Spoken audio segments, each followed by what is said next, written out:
सिद्धार्थ अजय लोंढे, भांडूप पश्चिमेतील तुळशेटपाडा येथे आपल्या कुटुंबासोबत राहणारा एक मुलगा, जो 8वीच्या वर्गामध्ये शिकत होता.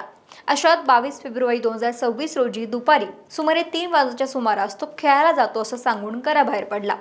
पण रात्री उशिरापर्यंत तो घरी परतलाच नाही.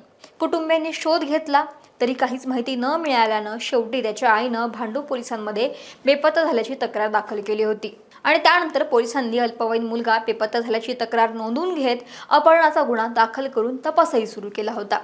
प्राथमिक चौकशीमध्ये समोर आलं की सिद्धार्थ शाळेत आणि परिसरामध्ये नेहमी मित्रांसोबत दादागिरी करायचा, इतरांना धमकवायचा.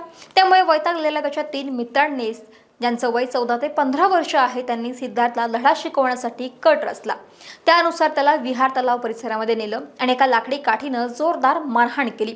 मारहाणीमुळे सिद्धार्थच्या डोक्याला गंभीर जखम झाली आणि त्याचा घटनास्थळीच मृत्यू झाला. घटनेनंतर ही 3ही मुलं जाम घाबरली. त्यानंतर त्यांनी पुरावा नष्ट करण्यासाठी मृतदेह तलावामध्ये फेकून दिला, जेणेकरून तो स्वतःहून बुडल्याचा बनाव रचला जाईल. त्याला तलावात फेकून देऊन सगळे आरोपी आपापल्या घरी निघून गेले. इकडे सिद्धार्थच्या घरचे त्याला शोधत होते, पोलिसही शोधत होते. त्याचा तपास काही लागत नव्हता. अपहरणाचा गुन्हाही दाखल केलेला होता आणि याचाच तपास सुरू असताना दुसऱ्याच दिवशी म्हणजे 23 फेब्रुवारीला संध्याकाळी 5 वाजण्याच्या सुमारास विहार तलावामध्ये मृतदेह तरंगताना काही लोकांना आढळून आला. त्यांनी लगेच पोलिसांना याची माहिती दिली. अग्निशमन दलाच्या मदतीनं मृतदेह बाहेर काढण्यात आला आणि पोस्टमॉर्टमसाठी राजवाडी रुग्णालयामध्ये पाठवण्यात आला. सुरुवातीला त्याचा बुडून मृत्यू झाला असं सगळ्यांनाच वाटत होतं, पण पोस्टमॉर्टम अहवालात डोक्यावरती ब्लंट ऑब्जेक्टनं म्हणजेच लाकडी काठीनं गंभीर मारहाण केल्यामुळे आणि जखमांमुळे मृत्यू झाल्याचं स्पष्ट झालं. बुडल्याचा संशय पूर्णपणे फेल गेला. त्यानंतर भांडूप पोलिसांनी सूत्र हलवली आणि चौकशीला सुरुवात केली.